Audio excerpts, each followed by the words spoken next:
10, 219, 219. Forward Progress, a Chicago Bears podcast with Dan Bernstein and Matt Abatacola on 312 Sports. We give you Forward Progress on 312 Sports. I am Dan Bernstein along with Matt Abatacola. Hello. And the campaign for the whole Ben Johnsson Coach of the Year thing.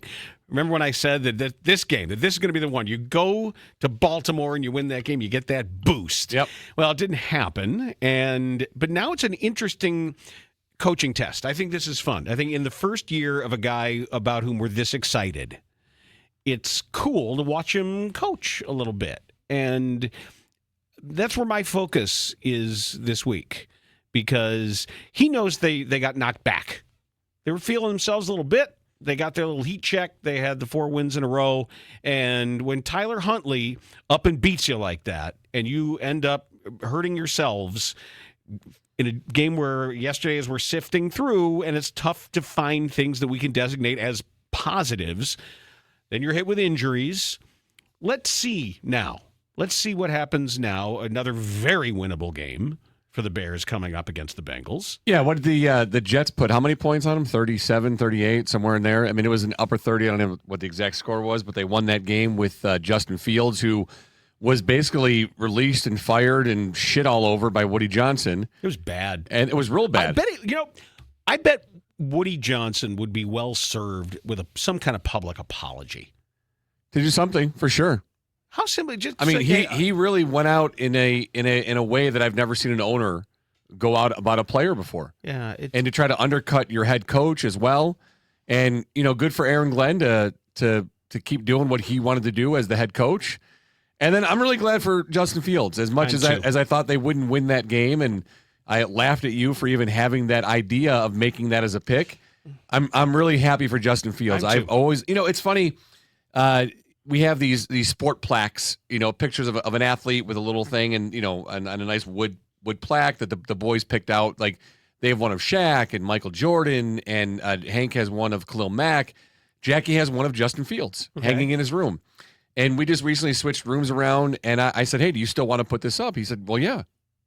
And every time I see it, it makes me happy that he doesn't look at him as a guy and his performance and how he's played or viewed in the NFL. He liked Justin Fields, and he still wants his picture up on his wall. And I see it, and I like it because I like Justin Fields. I always liked Justin. I was happy when the Bears got Justin, and I think he got screwed somewhat by the coaching staff he had to endure. It's also one thing about kids of this age, this generation, is if they like a player, it doesn't have to be their home team guy.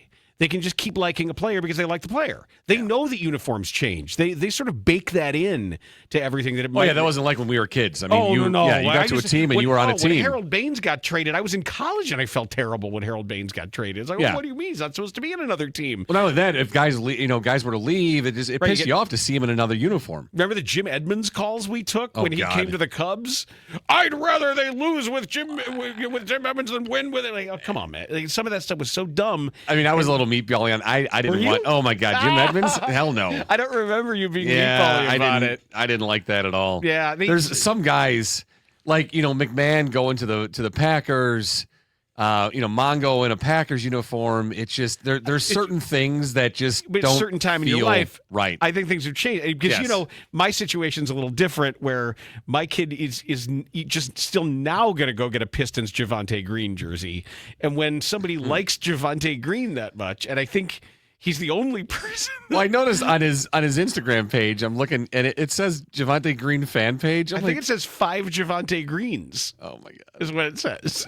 It definitely says Javonte Green fan page. When they played the Lakers, he went not just because LeBron was coming, because Javonte was there guarding LeBron at one point. That's why he wanted to go. And he's in like the 10th row, and when Javonte Green gets switched onto LeBron.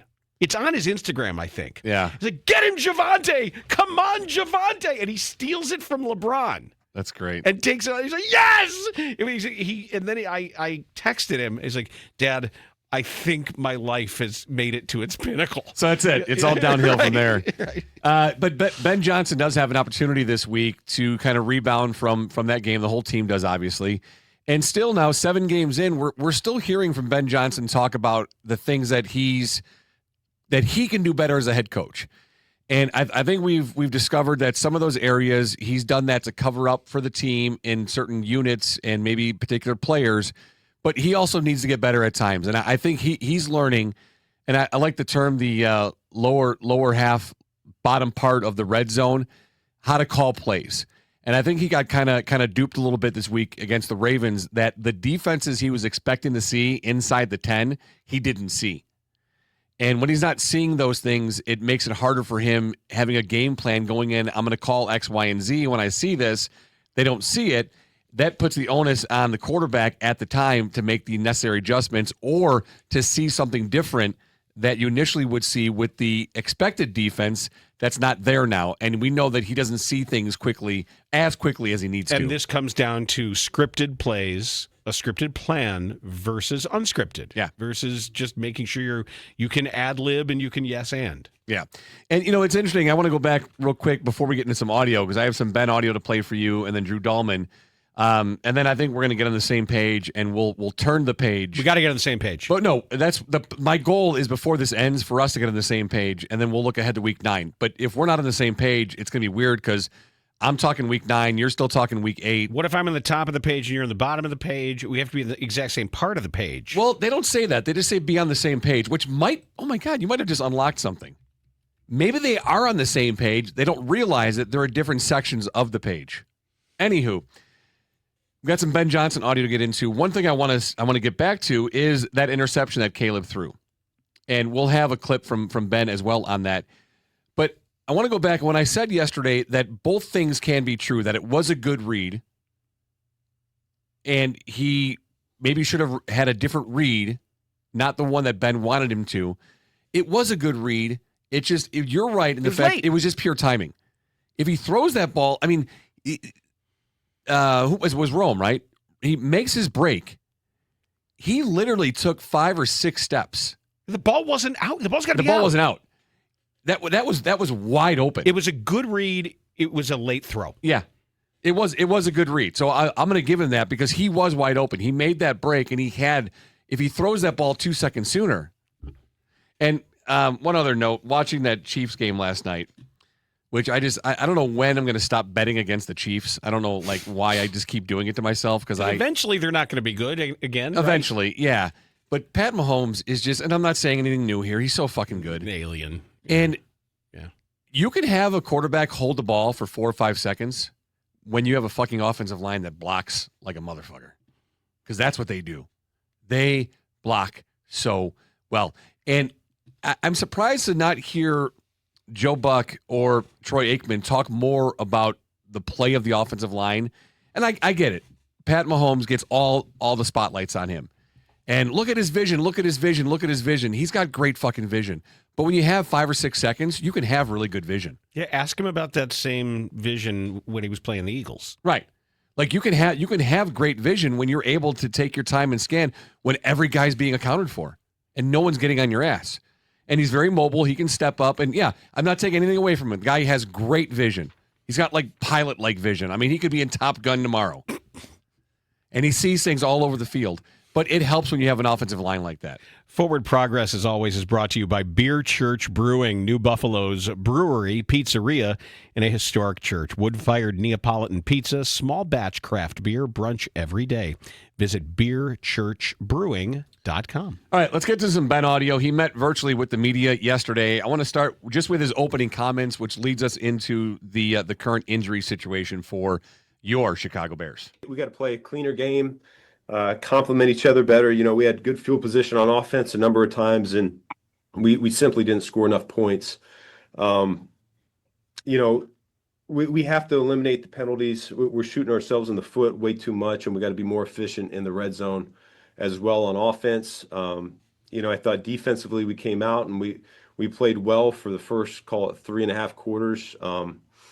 And then that end there, we gave up 2 touchdowns to finish the game and allowed 30 points when all was said and done. So, man, it's really not that far off than how we've played the previous 4 games. And yet we won because we had those takeaways. And so this week we didn't get the takeaways. And when you play ugly football like that, it's a lot more difficult to win the ball game. So we're on a mission here this week to get this all cleaned up. And I have complete confidence that we'll do that.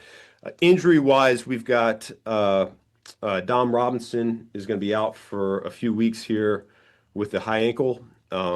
We've got Shamar, who's got an ACL, so he'll be out for the season. We've got Luther in concussion protocol right now, and then we got OZ, who is day-to-day. Okay. It's interesting how the guy who's torn his ACL is out for the year is the second guy you mentioned. Yeah. I think that'd kind of be a bigger deal. It's too bad for that kid. And especially for a rookie, it's too bad to be out for the season at this point because it's hard to stay engaged. Yep. And the most important thing that the veterans are going to tell him is you turn into a ghost in the NFL when you're hurt. You're gone. You feel like you're here, but you're not here. Yeah, you don't matter anymore. I mean, as much as that sounds terrible, you just don't. You don't matter. You're not on the field impacting game plans. And people see you limping around, pre-surgery, post-surgery, et cetera, and you're more with the doctors and the trainers and everything. But you got to try. You got to stay engaged. You've got to do mental reps. You've got to be as much as you can be in meetings and try to be involved and alive as a player because you're gone now. You're a ghost. You exist, but you don't exist.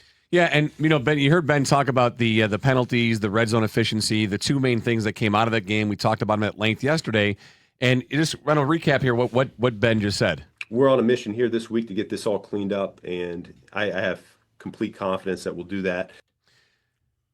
How are you going to clean it up? What's your mission? You've been saying this for a while. Right. And if it's a mission this week to get it cleaned up, why hasn't it been cleaned up yet? Like, why are we starting this mission now? Obviously, it hasn't started just now. Yeah, what extra plan was being held back that you weren't already using? Or if something if it wasn't being held back, what are you doing differently now to make that change?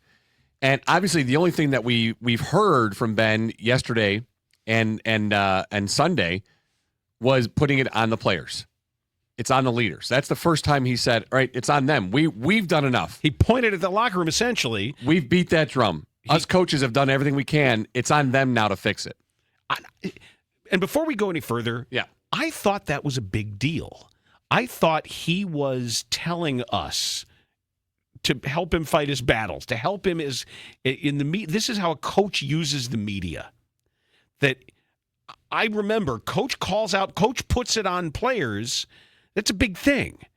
Doesn't seem to be a real headline. It doesn't. I thought it would be more of a thing. I really did, because earlier in the year when he called out the team for not practicing, that became something larger in the media. I thought this would too. We're in season. I mean, Ben said these are. Now I'm paraphrasing, but he said this, Dan. Us coaches, we've pounded that drum. Virtually, what I'm hearing is, I'm done. It's on them now to fix it. I've done all I can. We've done all we can. It's on them to fix it. That's what I heard, I don't know if that's a message just to them or if it's a message to Ryan Poles. I don't know, but it should be. There's Ryan, bigger, these players are too stupid to understand what I'm coaching. There's bigger meaning here than just that.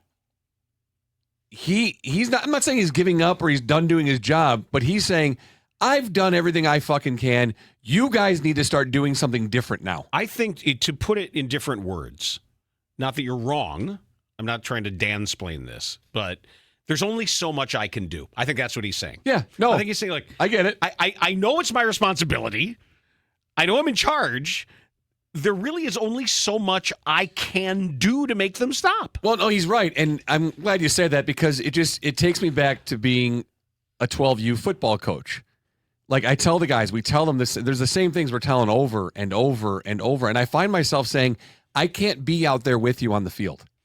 I can't play guard and do this, the correct action of pull and, identify the right linebacker to hit. I can't do it. We can demonstrate it. We can rep it. We can go over it in practice again and again and again. But I can't do it. Yeah, I like that. He's basically saying, I've done all I can. There's nothing more I can do. It's either you start performing or that it impacts your future, and basically. But we also get to sort of the ethics of the invocation of peer pressure. Yeah.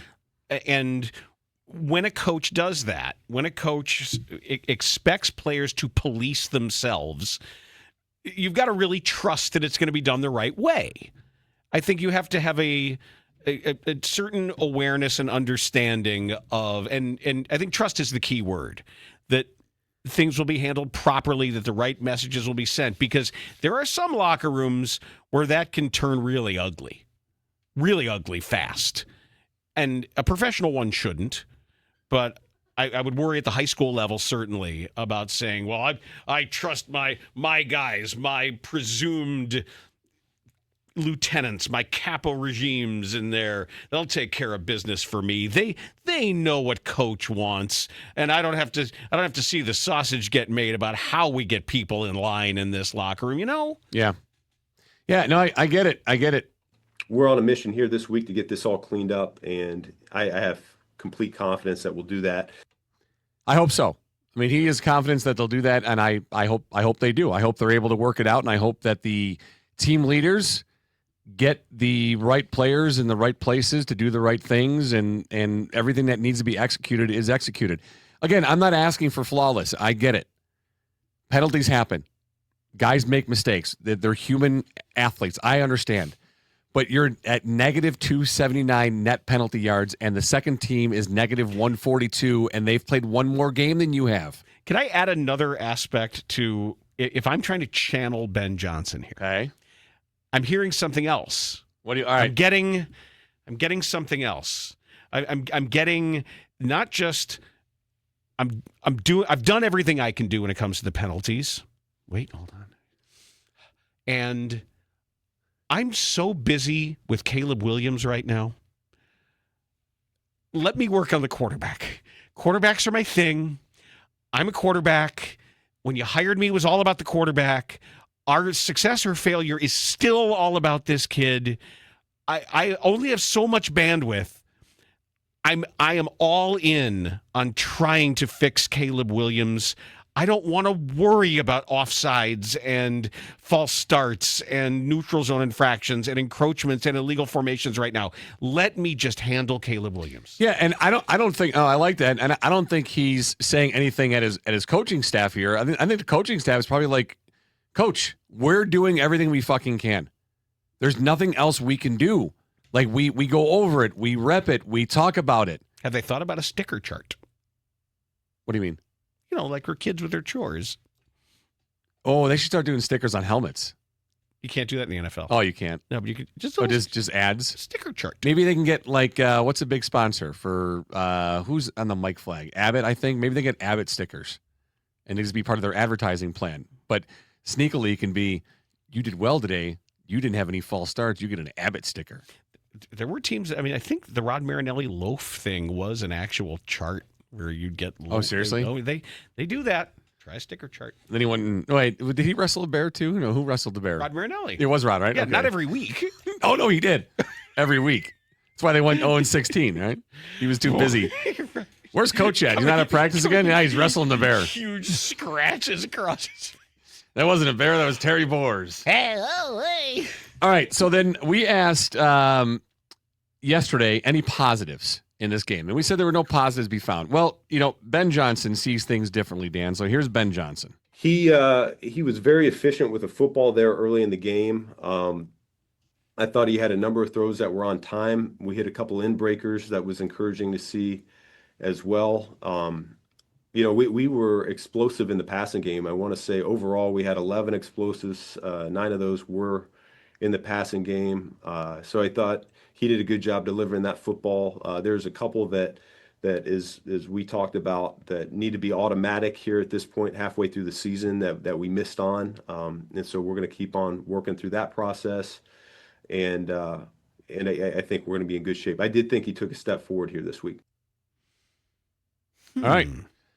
So we didn't see many positives or any positives, actually. And is this coach speak? Is this coach trying to rally his quarterback who had a pretty down week? I mean, this was a pretty bad mark on that progression of getting better, getting him to the level that he needs to be? Is that his coach rallying behind him, or is that a professional NFL head coach seeing things that we don't see, seeing things differently? Or is that a low bar? Ooh. Another option, which I don't like either. Right, or his Guys, standard. he had the right uniform on. His shoes were tied. I thought he took a step forward today. He did pretty fucking good. Right, I want to know what rubric is he using. He had the right jersey this time. He didn't fall down every time. Yeah, I guess. I didn't mean to burst your bubble. No, there was no bubble burst, but Okay, I guess that's just another way to view it. He showed up on time. He was at the game. He got to the right stadium this week. Great attitude. Yeah. He didn't show up with the orange jersey, had the right jersey on. Brought both shoes this week. just saying. You know that there's always a kid on the team. Woke up on time. There's always that kid on the team that good job. Showed up. I had a guy like that. You had your glove on the correct hand. Couple years ago, I had a guy that if when he'd show up to the games with the correct colored jersey, it was always a win. Clap it up. No matter what happened. Yep. No matter what happened after that, it was a win. He had the correct jersey on. Ben was also asked about Caleb's interception. Remember, Ben said it was a bad read, wanted to go somewhere else. Caleb immediately said, "Oh, it was a good read." Yeah, good read. Good read. Here's what Ben was asked about what else he should have done. I'd like to see him check that ball down. There you go. Asked and answered. I'd like to see him check that ball down. I didn't edit anything else out of that. I took the question out. I didn't edit anything after that. Okay. That's all he said. I'd like to see him check that ball down. Great. There you Answered. go. Check that ball down. I'd like to see him check that ball down. That's all you got to do. Okay, good. Yeah. We ask for straight answers. There's straight answer. Oh, he does give you some straight answers. All right. This is Ben Johnsson talking about the false start penalties. We've talked about it with the players.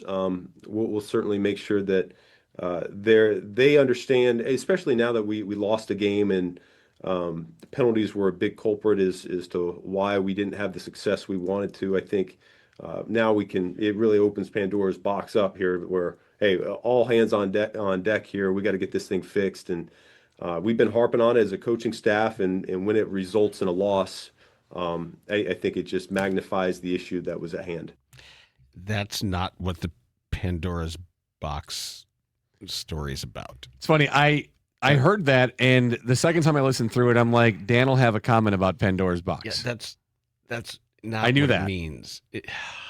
But what I didn't like in that, though, Dan, is now that we lost, like those penalties and those mistakes. I know what he means. Should I know, but it should still be a bigger issue In a win. I know, but I know exactly what he's saying. Okay, go ahead. He's saying that no matter what I say, the players will listen more when we lose because of it. Okay. That the fact that we win and everyone's excited and good, better, best, never let it rest, that papers over the message. Say, hey, guys, I know we won, but I totally get his point, but he wasn't an English major, was he?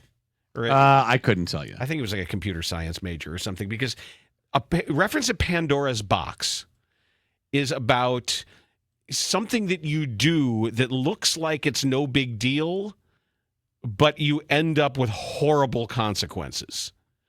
Because Pandora had this box that had all the awful in it, everything. Yeah, isn't all the evils in the end world. of the world stuff. And she basically said, "Oh, I wonder what's in here," and opened it up, and everything horrible came out, and everything got horrible, and all that was left at the bottom was a faint hope. So then he's saying that losing is like opening Pandora's box, and the false starts come out. Yeah. Okay. That's just a complete misuse of that reference. All right. Ben Johnsson was also asked about the team leaders. We talked about that yesterday. And what is the message to the team leaders? Because the team leaders are now in charge of cleaning this up. Would like us to stay on side. So, it's simple. It's discipline. I think they're as fed up with it as everyone is in the building. And so they understand it's just not what good football teams do. And I think they're going to take ownership of it. I think we're going to be just fine. Back again, I think they are going to take ownership of it. That, again, puts the onus on them. Fix yourselves. I mean, he said it. The coaches, we've done all we could. We're done. We've done all we could. We've been beating that drum, and it's not taking impact. We've been pounding that message. Yeah. Now it's on the leaders. However you want to put it. It's on the leaders to do this. You guys handle this. Fix it. So he was asked what was the call to action for his leaders. Yeah, if you see something, say something. It's as simple as that. We gotta continue Snitching. to work on our practice habits and get better in that regard. And I think they understand what I'm looking for. We're going to be in good shape. I didn't like that either. Snitching. I mean, yeah, the see something, say something. See something, say something. Hey, coach, guess what? I saw that might have been an illegal formation. Hey, Komet, your guy Komet, he was lined up wrong. If you see something, say something. That's the new message. Snitches get stitches, I thought. But he said we're going to they're going to work on their practice habits too. Like, are we still doing this here in week 7? Or I'm sorry, week 9 after 7 games? We still talking about our practice habits? Get better at our practice habits. Well, he's harped on that. He said we don't practice like a winning football team. We don't practice. If you see something, say something. After practice. All right, now he gets out a big pen. All right. Tell me who screwed up. What did I miss? What did I miss? Tell me who screwed up. He's not talking about tattling. It's just, if you're a team leader and a guy's fucking up for the 3rd time in a row in practice, call him out. But why isn't that happening already? That's your job as a leader. That's what you're supposed to do as a veteran guy. So he's got his group of people reporting to him, his spies. This is not healthy. But, if you see something, I know what he means. Say something. I know you do. I'm kidding. All right, and let me ask you this, because I have one other cut. I want to play a cut from Drew Dalman. Actually, there's 2 questions and answers. I know I saw before Forward Progress, after DBU, you went and got another cup of coffee. Yeah. Did you? How many cups have you had? And these are like, they're not drinking caffeine free, right? No, it's not decaf. No, caffeine's good for you. Okay, no, I'm just asking because I'm wondering how many have you had today? Because I want to test your level of excitement right now. Oh, this is my 3rd. Okay, where are you at? I'm okay. On a caffeinated level. On a caffeinated, I feel good. I'm not getting like the tingly scalp. You're thing. not there yet. Okay, because I think we were there yesterday. Weren't we tingly scalp yesterday? Yeah, I think yes. But I think it's because I didn't get as much sleep because of the World Series that I'm still catching up. Okay, so you're good. I'm okay. I'm going to need another before organizations win championships. I have 2 questions back to back from for Drew Dalman and his answers. I asked because I really have never dived into anything that he has to say. He's very excitable. Really? Very passionate. A lot of intensity. I was concerned when I heard the cuts how that would impact your caffeine level if you were caffeinated really well. I would be taken over the edge. Yes, over the edge. And I didn't want that for either one of us. All right, I don't want to be over the edge. But you're good, though. Hold on, should I do some box breathing? You're good, though, right? Pandora's box breathing. Okay. All the evils of the world. You breathe them in. Breathe them in, breathe them out. Breathe them in, breathe them out. And then I have hope. But more importantly, though, Dan, what you have to remember. If you see something, say something. Forget that. Okay. All right, so here's Drew Dalman. You're good? Yeah. Okay. The penalty issues obviously have been consistent since the start of the season, but they're not necessarily a common thread to all of them. How do you get your brain around the cleanup process and trying to minimize those offensively going forward? Yeah, I think we were talking about today. Obviously, as we've been talking about the last couple weeks. But yeah, I think doing our best to kind of analyze the why for some of them as they keep coming up. 'Cause I think it'll help us categorize and kind of know, like, well, obviously you're focused all the time, but pay particular attention at these exact moments, things like that. Everybody's focused during the course of the game, but there's always moments where you need like some extra concerted effort for those kinds of things. So I think that'll be a big step for us. The false starts have been the most prevalent. What do you sense is the greatest responsibility in making sure that those come down? Yeah, I think it's tough to point at any one thing. I think as a whole, and definitely for myself included, I've had issues with that. It takes that consistent focus and kind of processing the order of events, and we have a lot of things that need to happen post snap, but the focus needs to be pre snap initially. then transition to, during the snap and post snap. So I think really hammering down that chain of focus will help us. He's actually very well spoken. Oh no, of course he is. His. Yeah, it's the pace. He's almost professorial. Oh, that'd be a tough class. That's what I mean. That would be a real tough class. He reminds me of a couple of professors I had where you kind of start to get that ASMR thing. Yeah, and you get the rhythm going, and you just sort of drift. Like that cannot be like a pre 11 a.m. professor. Exactly. Not at all. That's what that reminds me of. That's like an 8 a.m. Monday morning. I'm just going to drop now. No, I'm okay at 8 a.m. Oh, no. Post lunch, I might. Oh, really? Yeah. Because especially in college, the food was so good. I used to eat these enormous lunches. Oh, yeah, we did. Huge lunches. Didn't have that. Oh, God. They're going to clean it up with just focus. You got to focus more. And you need to have extra focus. So, really, the main culprits are who? Well, it was Komet, but he didn't play. Yep. You had Dexter there. He's on the offensive side of the ball. Yeah. Tooney had one, right? I think he had his first penalty. I'd have to go back through. Yeah, and it was right a lot. It's everybody. Yeah. But I just don't like the idea of, all right, no, you got to have extra focus. Like, just be professional from the start. I get it. There's pre-snap stuff. There's the transition during the snap. And then there's the post-snap. He's right. Everything I know he's he's saying right. is correct, but it's not helpful. Right. No. He should be a lawyer. He should be a lawyer. God. Not a trial lawyer, though. But no, he should be a lawyer. Every jury would go immediately against him. But everything he's saying is absolutely correct, but I don't know what to do with the information. Yeah, just focus more. Just focus more. All right. Why weren't you focused before? And if you have a finite amount of focus, does extra focus on this take away from somewhere else? You're less focused on something else. Yeah, I don't know. It seems like a really easy solution. If it's that easy, then it should have been happening already. There's got to be more to it. All right, he was a mechanical engineering major at Stanford. Well, there you go. He's super smart. But it's not what I'm saying, but he's looking at this through a mechanical engineer's lens, perhaps, of this, then this, then this, then this, looking at process. Yep. You have to do it in this part of the process, in this part of the process, and then this. I get it. But yeah, I understand, but it can't be that simple, though. It just can't be a matter of focus. Like, what is the issue? Is it the players aren't smart enough to execute the plays? Is it the scheme? Is it not being communicated correctly? Is it not being delivered correctly in the huddle? I just like there's got to be a root cause to why this is a crisis situation. Negative 279 net penalty yards. And the second team is at 142, and you've played one less game than they have. Yeah. This is not something that just gets cleaned up with extra focus. What is the root cause of what's going on here? And Ben has said, you know what? We're done. Coaches are done. We've done our part.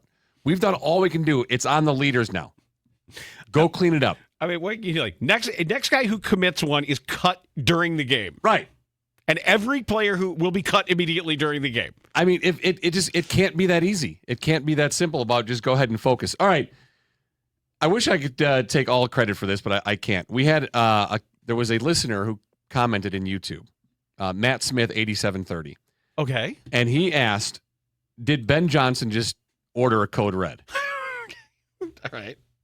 So he asked the question. Like by pointing at the locker room, essentially. Yeah. He didn't literally point to the locker room, but verbally. Yeah, he was saying it's on the leaders. It's on the leaders now. Go We've done talk all we to the can. Players. It's on the leaders. Talk to the players. So, because he just didn't want to talk. Right? Talk to the players. I'm going to go get drunk and drive home and run into a tree. So our listener, Matt Smith, 8730, asked, did Ben Johnsson just order a code red? You know, I really put it on the leaders there in that locker room to get this ship going the right direction in that regard. Us coaches, we've been pounding that drum now for a while, and we haven't gotten the results we wanted. So it's on the leaders here on this team to get us right. Would you turn to the chapter that deals with code reds, please? Sir? Just flip to the page in the book that discusses code reds. Well, Well, you see, sir, code red is a term that we use. I was just wondering if you've ever heard the term code red. What is your point? My point is that I think code reds still go on down here. Take caution in your tone. I'm a fair guy, but this fucking heat is making me absolutely crazy. You want to ask me about code reds on the record, I tell you I discourage the practice. Off the record, I tell you it is an invaluable part of close infantry training, and if it happens to go on without my knowledge, so be it. I run my unit how I run my unit. Us coaches, we've been pounding that drum now for a while, and we haven't gotten the results we wanted. So it's on the leaders here on this team to get us right. Did you order the code red? I'll answer the question. You want answers? I think I'm entitled. You want answers? I want the truth. You can't handle the truth.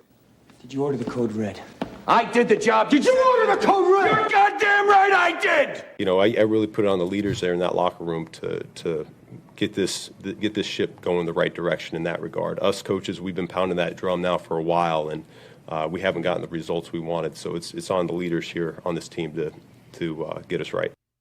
Ben Johnsson ordered the code red. Nicely done. It's there now. Good call, Matt Smith, 87-30. You, Lieutenant Weinberg. Right.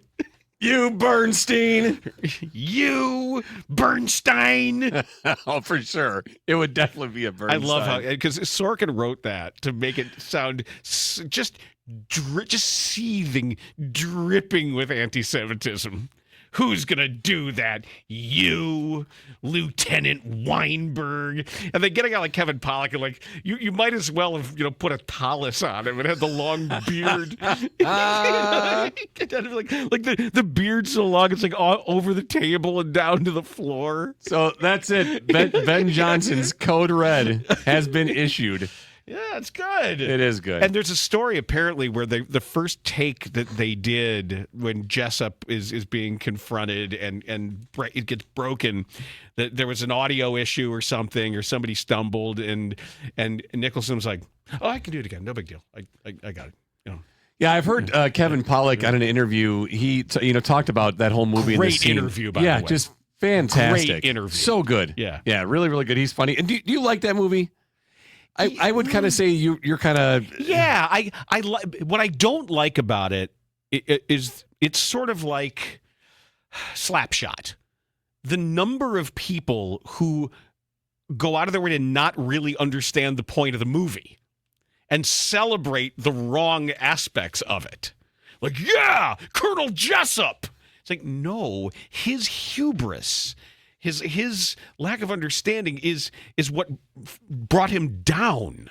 He loses. Who misses that?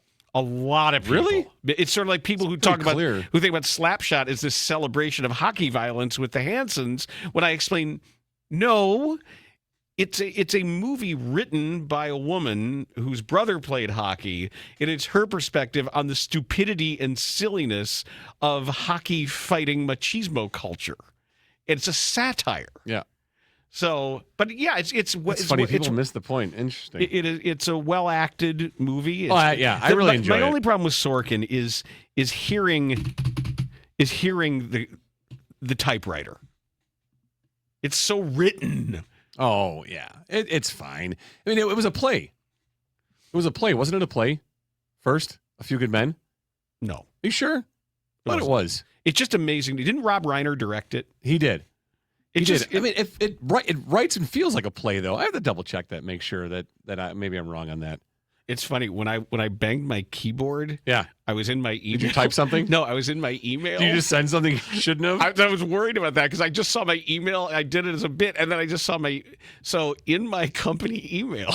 It just highlighted this tutorial we have to do, where the subject line is "Please complete your assignment," but it cuts off in the window and it says "Please complete your ass." Oh, you should. Yeah, your ass is. I was going to tell you earlier, your ass is incomplete, Dan. Right. I was wondering. I thought maybe you left part at home. The first thing I looked up, so I'm like, and I hit the keyboard, and all it says is "Please complete your ass." So, I guess I have to do that, don't I? A Few Good Men opened on Broadway at the Music Box Theater in Manhattan, November 15th, 1989. So it was a play by Aaron Sorkin that first produced on Broadway. Oh, very good. I thought I remember reading that. You're right. I'm yeah, wrong. because it feels like a play in the movie itself. That explains it. It's stagey. Yes, it's very stagey, and that makes sense. See how smart you are when you watch things you pick up on. Yeah, but no, I did not know it was a play. Look at that. I taught you something today. Mark it down. Today I learned. Today you learned. Oh, actually, the most important thing that you learned today, though, Dan, and I hope you don't forget this. If you see something, say something. Yeah, all I saw was please complete your ass. All right, well, complete your ass and then complete some love. Yeah, I have to do that because every athlete knows the difference between good enough to sometimes win and game-changing. Championship teams don't win by showing up unprepared, and the same applies to your game in the bedroom. Rougiette Ready is your 3-in-1 ED treatment that actually prepares you for the moment, because Rougiette is designed to prime your brain, to boost blood flow, and to start working in as few as 15 minutes. That's not just showing up, that's winning by a huge margin. And here's how. It's an ED med that primes the brain. It's apomorphine that boosts arousal at the source, and then there's a combination of active ingredients. You'll know these names. Sildenafil for fast action, tadalafil for the long game. Because it's sublingual, it absorbs faster than most pills, working in as few as 15 minutes. And then you have a 36-hour active window. So that means it's ready when you are and not just in the first quarter. Or think of it like a championship window. You don't wait for next season when you can win now. And in the words of Jason Goff, go win a championship every time. Go win that championship. Visit Rougiette.com, RUGIET.com, and get your game plan from a licensed ED doctor. We have a promo code. It's DBU. Make sure you put that promo code in at checkout so you can take advantage of a special offer just for you with DBU. Treatment ships discreetly to your door. It is time to get back in the game with Rougiette, RUGIET.com, Rougiette.com. All right, I'd like us to get on the same page as we look ahead to Week 9. That'd be great. And we see what is going to transpire here this week with the leaders in charge of cleaning up the offensive mess that the Bears have created. Week 9, Thursday night game. We have Baltimore at Miami with possibly Lamar Jackson returning for that game. Then getting into the meat of the week, the Chicago Bears at Cincinnati. The Bears are minus 2.5. Early line on that game. Okay. Now, how's Joe Flacco? Super duper. Yeah, I don't know if he's in or out. Right into that. I don't know if he sure did. If I was quick enough if I had a different machine, I might have been able to drop it on you. But that's because of my incomplete ass. That's how he is. Yeah. Minnesota at Detroit. So got a divisional game. Carolina at Green Bay. The Chargers are at Tennessee. Atlanta goes to New England. San Francisco at the Giants. The Colts are playing Aaron Rodgers and the Steelers. Okay. Then we have Denver at Houston.